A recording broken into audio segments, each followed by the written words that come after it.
this last section, we've been talking about carrier statistics and how many electrons and holes there are and how many ionized donors or acceptors there are as a function of temperature for all various cases. Um, the the inverse of that is asking the question, where is the Fermi energy given a carrier concentration? And this is especially important in devices because the Fermi energy is the thing that remains constant when we draw band diagrams. So, for example, later on we'll deal with p-n junctions, and it turns out that p-n junctions have a built-in voltage, which we need to calculate as a function of doping.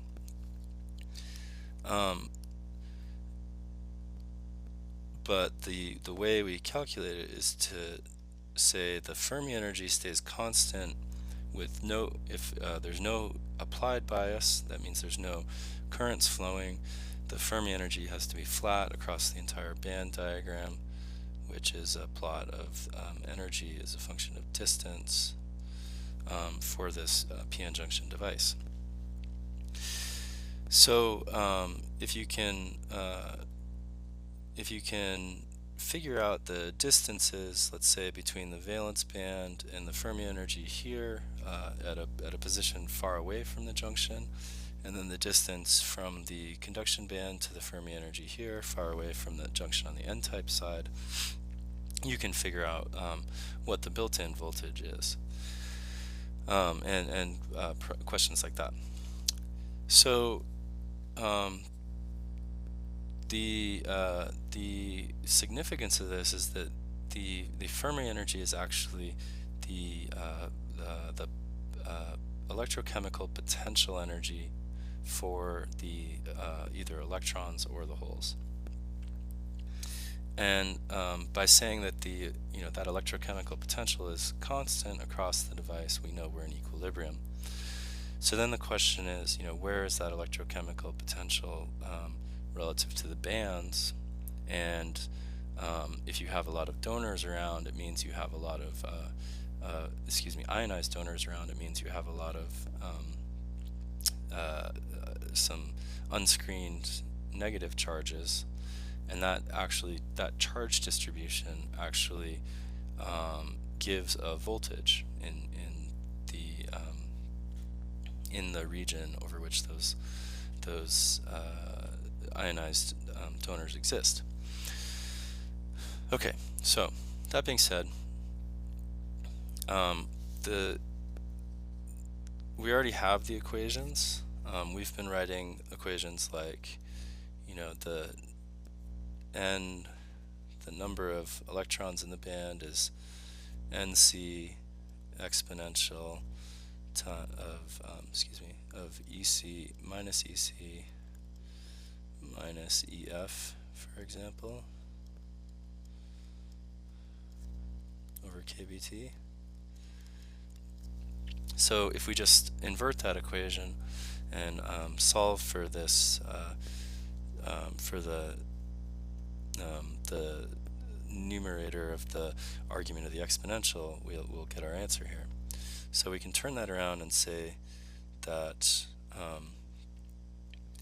the negative KBT logarithm, natural logarithm of n naught over NC is going to equal EC minus EF.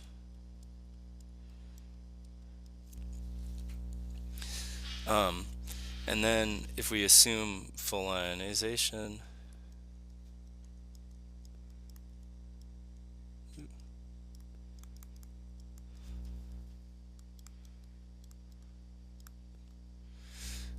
we'll be able to substitute in that NO is equal to ND.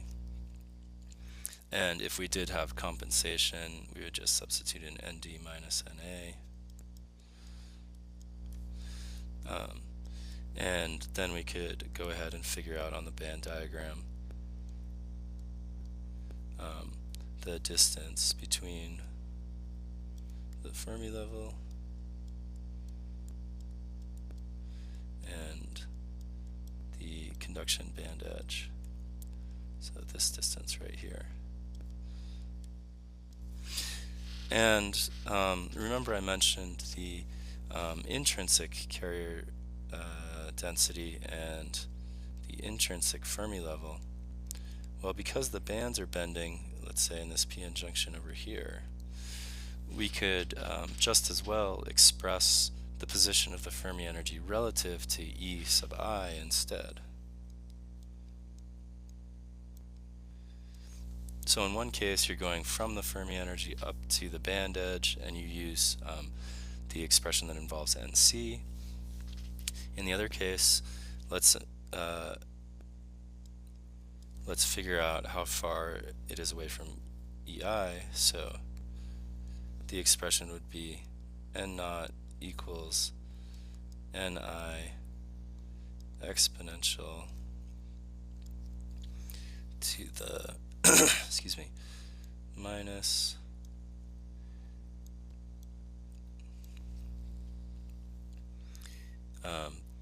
EI minus EF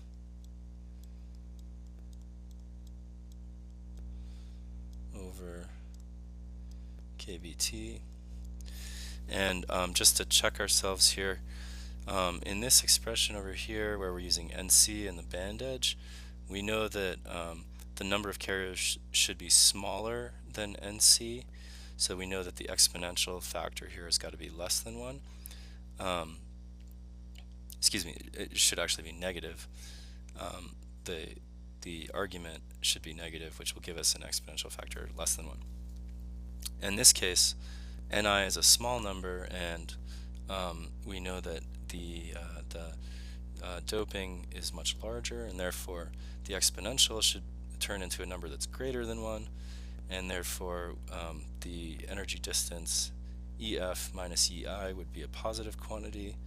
So if we write it as EI minus EF, that's a negative quantity, and then that negative sign in front of it hits it, making it a positive quantity, and we get what we need, the exponential greater than 1, which takes Ni and multiplies it up to a larger number, which will give us our expected N naught. So in this case, we could again write, let's assume that Nd equals N naught because of full ionization, and we could write Nd over Ni, take the logarithm,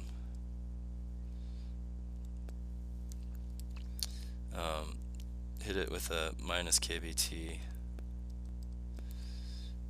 and then that will equal our numerator,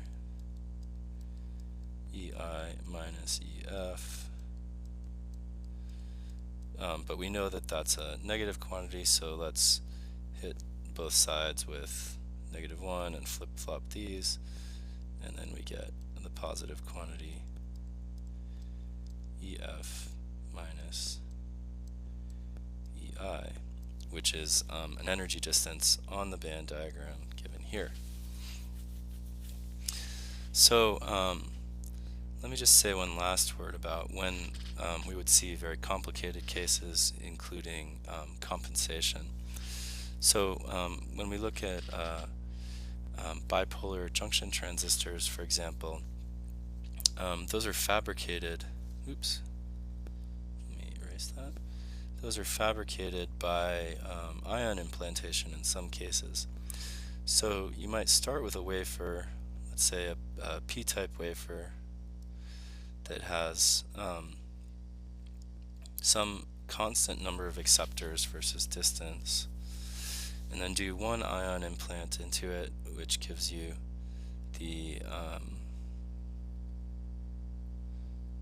base doping. So this would be our Nd for the base, and then a second implantation, which is very shallow, which gives us the emitter. So versus distance, you can see in this region here, we have P plus conditions, meaning there's a lot more acceptors than donors, and the doping is very high. Let's say it's into the 10 to the 19 range.